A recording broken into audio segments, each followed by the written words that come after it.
Tugenda Qatar. Yes, tugenda Qatar. Tulabe ko ayogedde ku luzungu. Sema chuli kati okwogera ku luzungu mumumpe awo. Sema ayogedde n'omuzungu. Oluzungu.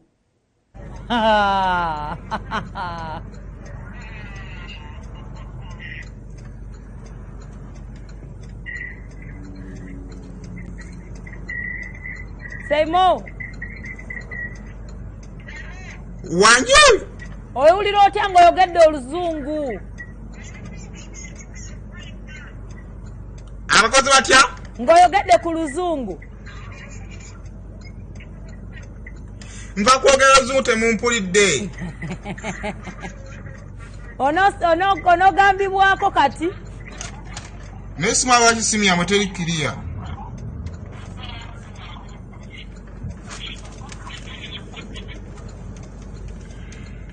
Kale sooka otuwe by'otuwaawo.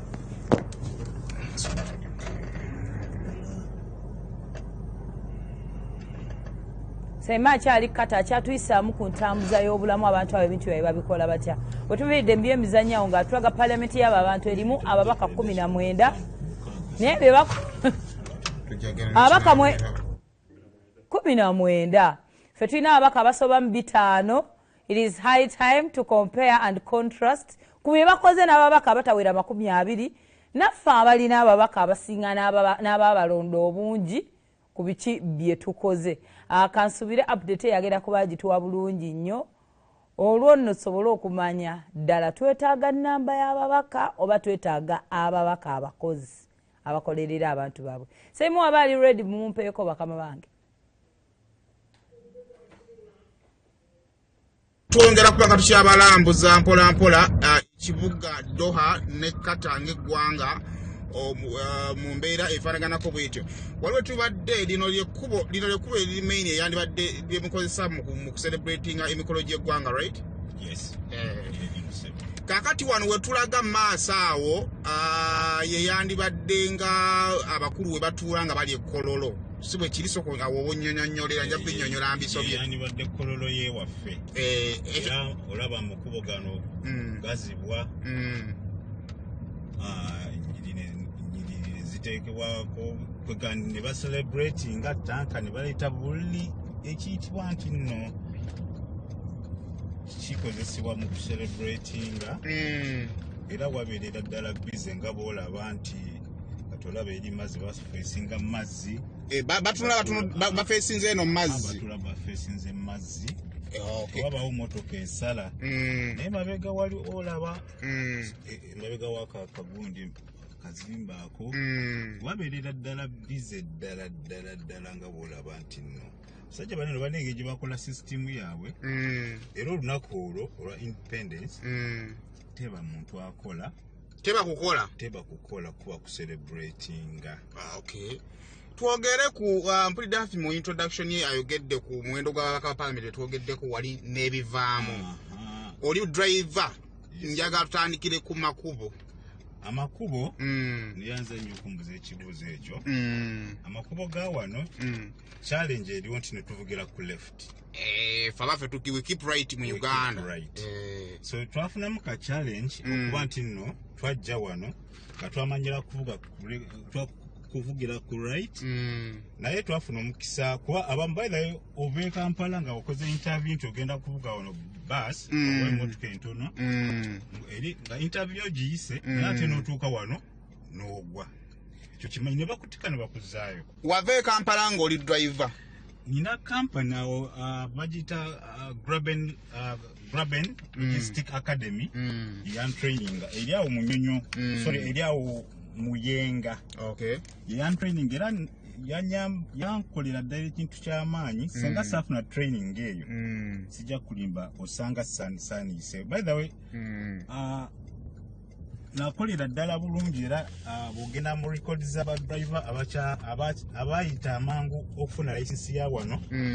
Nze mwabo abanna Eva abali bafunye license ya Qatar ya bus.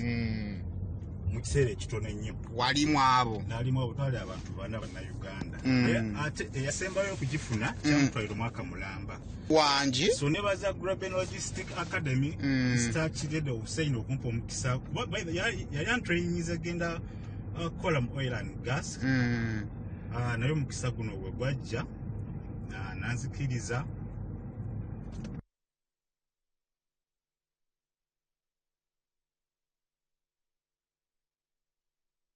wandisobodde kujja ku makompitinga ku makubo gano makubo ga wano okay makubo ga wano olaba kati enline gyetuvugiramu naye esooka eyo kati esooka eyo ku saidi yo eyo bus ne taxi zirina kutambulira eyo eya wakati osobola okuvuga kasupidiko kwoyagala tebajja kukubira ng'ombe tebajja kukupapya ate nesooka eno saidi ya ku left eyo yo abali mu bwanguko oba opapanga olina gyolaga okozesa eyo eya wakati osobola oba kujja mpola tolina kikupapya terajja kukubira ng'ombe nga bolaba ate ekyewaffe wano eno lwabadde nga olujja lwa parliament right leero sebo wano wobalukole balina emikolo gye bakoleramukko wano awo emikolo tebagikolera wabala bagikolera mu kibangirizi kino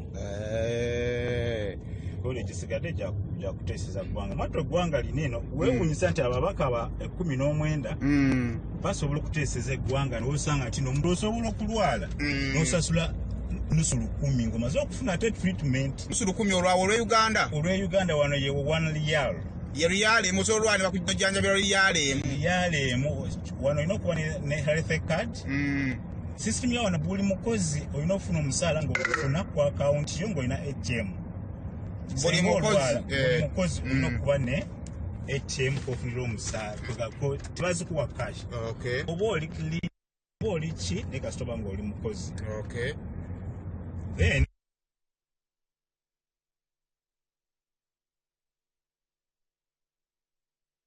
singa ofunamu kati nawo nogati ndo sewulira bulungi nfunyemu customer running akatono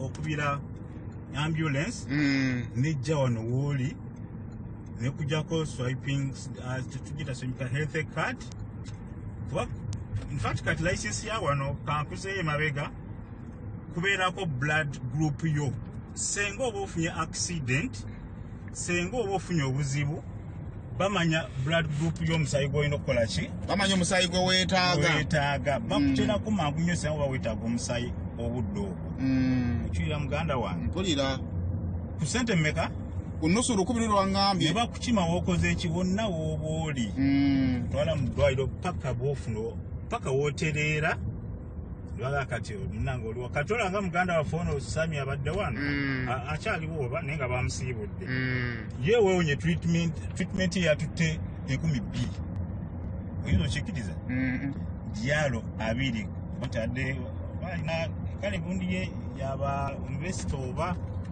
yagamba talina gundi eno tagina ne kaadi emukkiriza ndowooza kati senga abadde agirina kubanga lyamaze treatment gyabaddeko zandibadde zikola ki zandibadde ziba mu kasente ako bagundi yamaze ebbanga ddene kati museum yaffe wano museum kati wano mu museum mubeeramu biki mubeeramu oba tunafuna omukisa obudde bunaakumala naye mulimu ebiyitibwa gambe ki muganda wange kunyonyola entya National Museum of Culture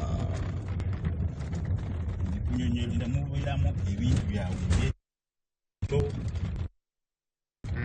so mubeeramu amaato amamotoka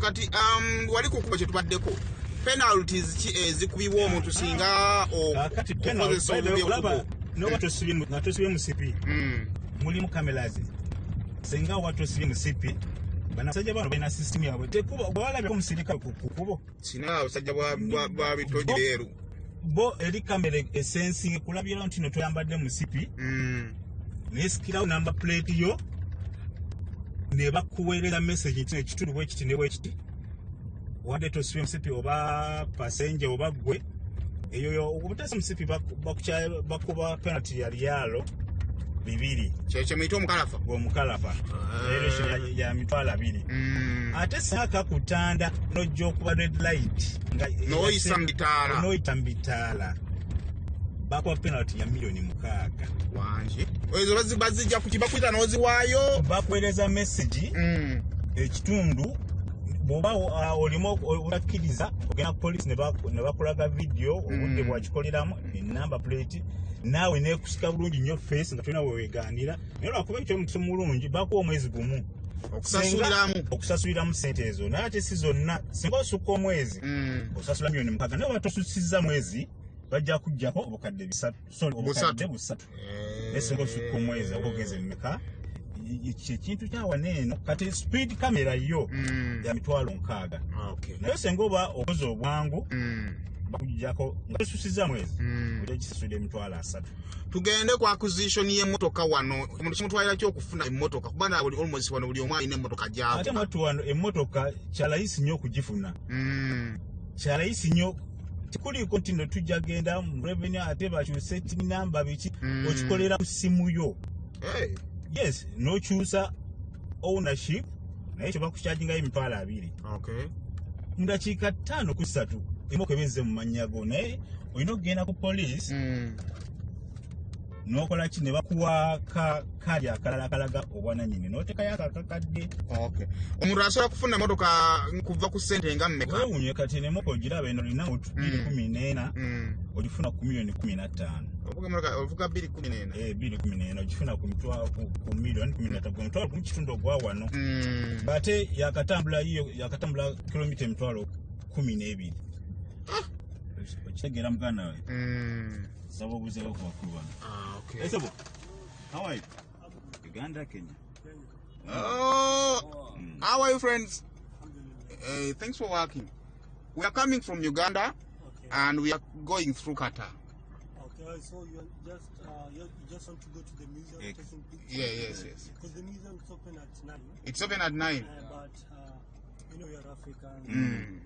You proceed to the parking. Proceed inside, you take picture. Thank you so much. Okay then. Thanks, bro. Sent one.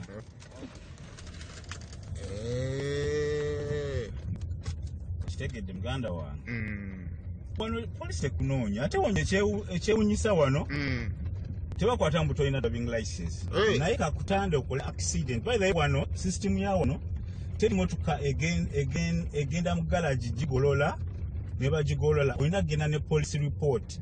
Singa motoka yange efunako ka scratch nga oli yankwabudde olina okufuna police report okulaga lwaki bakamanyina ogenda oclaim nga ntino kano kabadde minor scratch abakala tino tuwatombera ne tino batomera akatama watomedde oba watomera kipuvumento bakibalya olina okola police report tedi ajja kukanikira motoka kasambayamu okugolola okufuuyira ebino ku replacinga spare ebibetebeta police report so tedi ajja kukanikira kwegamba neno twogera ku kya license senga tino okola accident nga togirina baba ajja kukuba fine ya milioni 10 okuvuga nga tolina license ate system yawa neno sintino olina license ya trailer oba ya bus okkirizibwa ovuga emotoka entono olina okuddayo n'osoma license entono senga oba olina nnene ne oba senga obadde n'ennene oddayo n'osoma license entono bwekito bwe kiri so wano tebayimiza nti ate ssebo ovuga emotoka eno olina license naye kakutande okole ensobi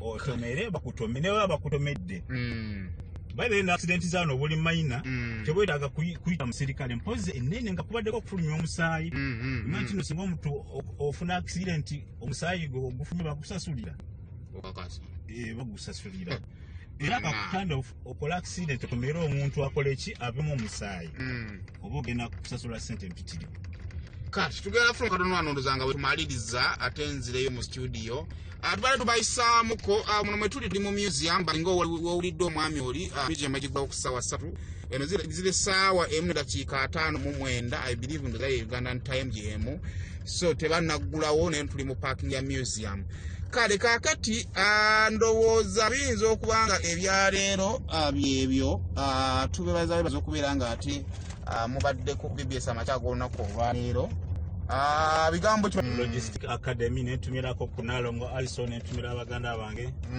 ntumira Katona Kuya ntumira Dr. Umaru wakala nnyo ntumira muna sisobola kubamalayo nentumira omwana wange Jamal Ashraf nentumira Nakamya Ivan Sula Shami nange muli bangi okay nenga mwe tuli mpola bitambula alhamdulillah so okera novuga ene yale akungezi nogenda mu bus kati tuli muka holiday okay kuba wano tamya wano so holiday mpanvu bira mu summer ya ovuga bana yambuka school bus the Ministry of Education yesebo okay nga tuli muka holiday bamu kati ngabo wazze nambuza abantu abavudde mu nseze enjawulo okay ababe UK aba munsi yonna okay kangana bwe buwazze ne bakuga nti abas waswaya jjo kulambuza so bwenti bwenkola kanibadde nga ka part time kange mu holiday no kale alright kale ndoza kwefuka tushimaliwa nekyaleero enkya tujja kulowooza bye tuyinza okukolako enkya naye byebimu ku ebyo byoyinza okulowoozaako abootuuka wano tuzirabye tulabye museum bakubulidde ebiri sayidi zeno so n'ebirala bingi nnyo ndowooza hafi katutandikiraawo omulundi omulala kale tuweyanza mbadde nyabuuza asuwa talina maama amuzaalira mwana nga atumiddeko mwana yekka naye kale byebyo naye kale okutemeratemeramu Qatar nsi eri teri munyo population y'abantu bangi nnyo abantu babwe tabawera na million 3 so that calls for a less number of members balina ababaka 5 3 be balonde abantu be balonde ogenda bakiikirira then 15 aboogerwako abantu bemanyi be bali appointed by the government okulanga basavinga abantu kati bw'otunuulira eggwanga Uganda if you wanted to compare and contrast Uganda tuli mu million 45 so wadde ng'ennamba y'ababaka nnyingi naye ate tetusobeera na batono nnyo kale twandibadde ne mbabaka abagwa mu 10,000 bwe batyo kubanga tuliko bangiko kale wadde ffe ebitaano twakijubisa nnyo we exaggerated it sina bitaano byokka bayitanamu babayitirivu mukko naye ate era bali olaba nabo bali a number ranging to the population that is in the country ate naffe wano okubeera n'ababaka kale ffe ate ababaka bangiko ku namba ya the population but anyway it is what it is kale yebadde ntambuza ebyobulamu obulamu obutwe butambula mu ggwanga lya Qatar abangi nnyo abaagala okuyitamu ogenda to look for greener pastures ebintu bityo we bitambula tugenda kuba omulamuko katono tukomawo n'akaama program somero ekyange na maaso good morning